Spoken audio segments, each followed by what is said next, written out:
Регистар на целиот недвижен имот на државата без утврдување на фактичката состојба на лице место би бил само обичен документ, велат од Транспаренси по изјавата на министерот за добро владење Арбен Фетај, кој најави формирање на работна група која ќе го евидентира целиот имот собственост на Република Македонија.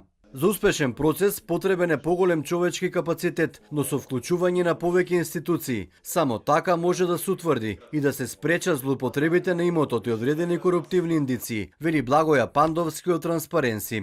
Често пати се случува да одредени недвижности кои што се во собственост на државата бидат злоупотребени од одредени лица или да бидат предмет на корупција. Може би некој ги користи без основ и така натаму.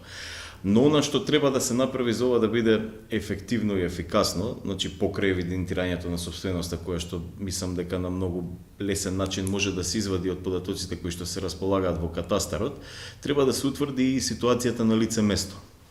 Односно да се види каде има таква евентуална злоупотреба, кој може би го користи државно земјиште или државна недвижност без одреден основ. Пандовски ја поздрави најавата на министерот Фетај за поголеми ресурси за државните служби кои се занимаваат со спречување на криминал. Но буџетот според него, институциите треба да го добијат и во пракса. Судството треба да добие 0,8% од државниот годишен буџет.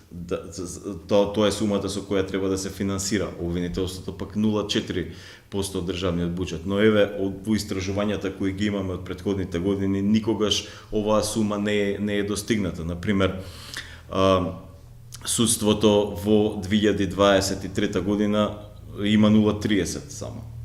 Значи од 0,3 од 0,8.